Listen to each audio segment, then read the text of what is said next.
अब ध्रुव जी के वंश में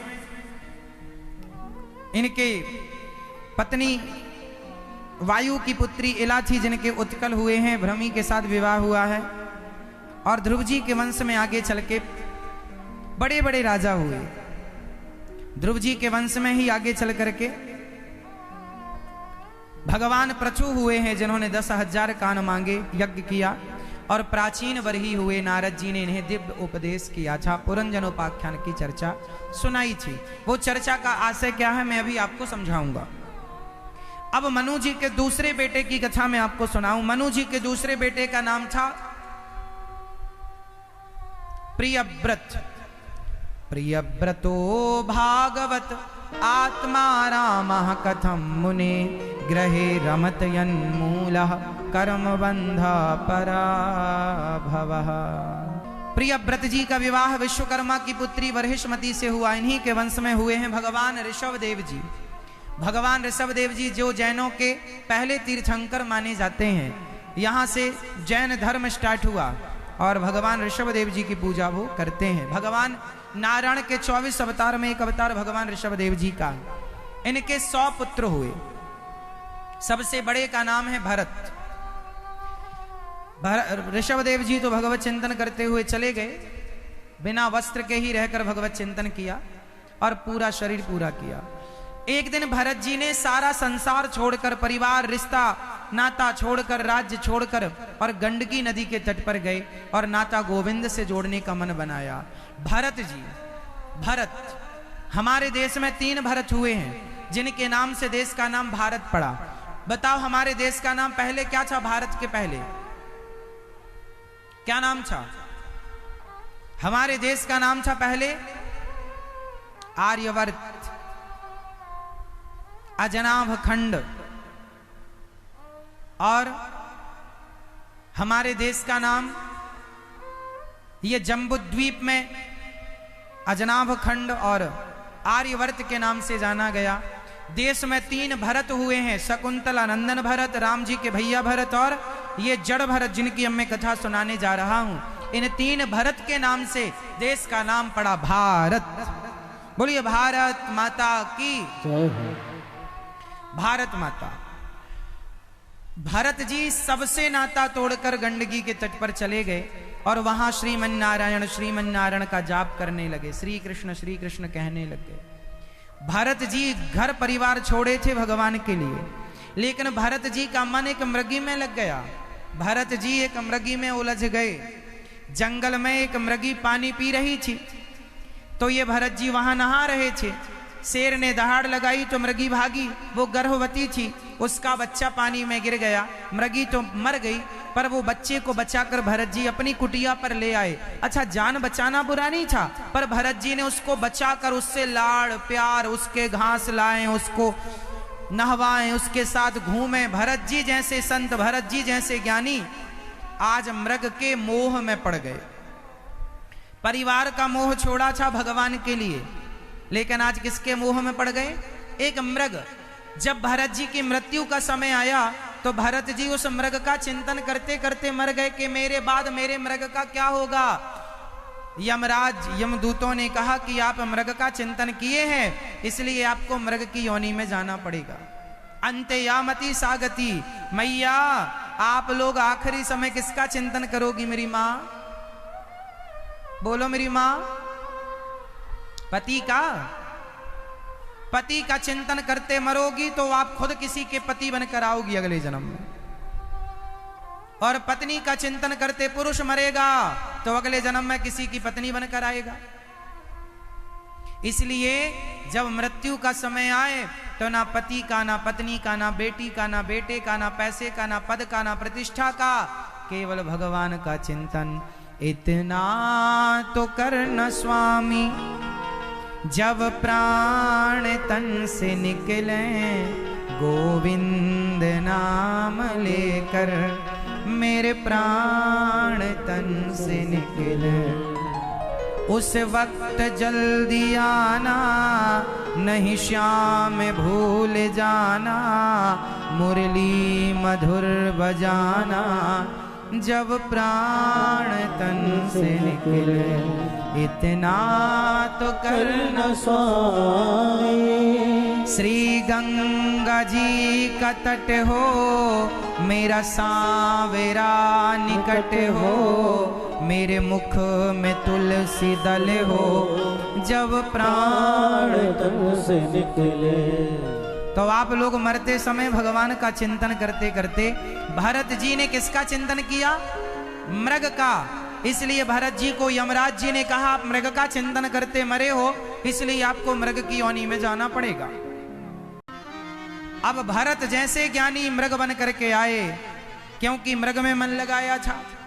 आप लोग मरते समय कहां मन लगाएंगे? भगवान में। मृग बन के आना पड़ा। तीसरा जन्म भरत जी का हुआ और भरत जी एक मनुष्य के रूप में आए। पिताजी का देहांत हो गया, मां चली गई, भाई भौजाई ने इन्हें पाला और बड़े हुए भरत जी तो भाई भौजाई ने घर से निकाल दिया कि पड़ा पड़ा खाता है, काम धाम कुछ करता नहीं। जंगल में भ्रमण करने लगे। ये भरत जी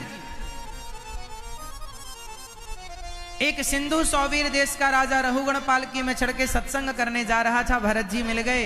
राजा रहुगण बोला मेरी पालकी उठाओ। भरत जी ने पालकी उठाई, पर कोई चींटी, कोई पशु, कोई जीव जंतु ना पांव में दब जाए, इसलिए भरत जी ने छलांग लगानी स्टार्ट की। राजा रहुगण राजा रहुगण के सिर में पालकी टकराई। राजा रहुगण ने कहा भाई ये कौन है जो उछल कूद कर रहा है? कहारों ने कहा महाराज ये नया नया भर्ती हुआ है, बिना इंटरव्यू का यही उछल कूद कर रहा, समझाओ इसे। भरत जी को कहारों ने कहा ठीक ठीक चल, राजा बड़ा खतरनाक है, दंड देगा। अब भरत जी समझाए कि आज इस राजा को उपदेश करना ही पड़ेगा। अब की बार भरत जी ने ऐसी छलांग लगाई कि पालकी पर बैठे राजा के पालकी सिर में ऐसे लगी कि खून गिरने लगा। राजा रहुगण ने गुस्से में कहा क्यों रे, क्या तू जानता नहीं मैं कौन हूं? भरत जी ने कहा आज इस मूर्ख को ज्ञान देना पड़ेगा, चल बता दे तू कौन है। अच्छा मैया बताओ आप कौन है? तू बड़ा दुबला पतला है, मेरा भार नहीं उठा सकता। तब भरत जी ने कहा त्वयोदितम व्यक्तम अभिप्रलब्धम भरतो समे स्याद् यदि वीर भारः गन्तुर यदि स्याद् यदि गम्य मध्वा पीवेति रासौ न विदाम प्रवादः। मोटा और पतला शरीर होता है, आत्मा नहीं होती। अच्छा आप कौन हैं? आप शरीर हैं या फिर आत्मा? फटाफट उत्तर दो मेरी मां। आप शरीर हो या आत्मा? जोर से। आप क्या हैं, शरीर या आत्मा? आप दोनों हैं। आप बताओ आप क्या हो मैया? आप शरीर हैं कि आत्मा? पीछे वाले भक्त बताएंगे जोर से। मैं शरीर नहीं हूं, शरीर तो यहीं जल जाएगा, यहीं गड़ जाएगा। मैं कौन हूं? जिस दिन आपको इस प्रश्न का उत्तर मिल जाएगा कि मैं कौन हूं, सारी समस्याओं का समाधान मिल जाएगा। मैं कौन हूं? बताओ मैं कौन हूं? आप कौन हैं? आप कहती हैं मैं फलाने की पत्नी हूं।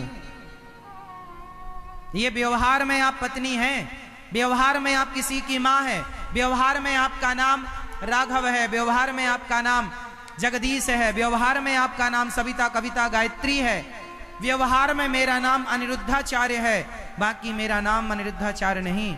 मैं कौन हूं? आपको पता है आप कौन हैं? ना तो आप स्त्री हैं, ना तो आप पुरुष हैं, ना तो आप वो है जो आप अपने आप को मानते हैं। मैं कौन हूं? मैं, अच्छा एक उत्तर देना।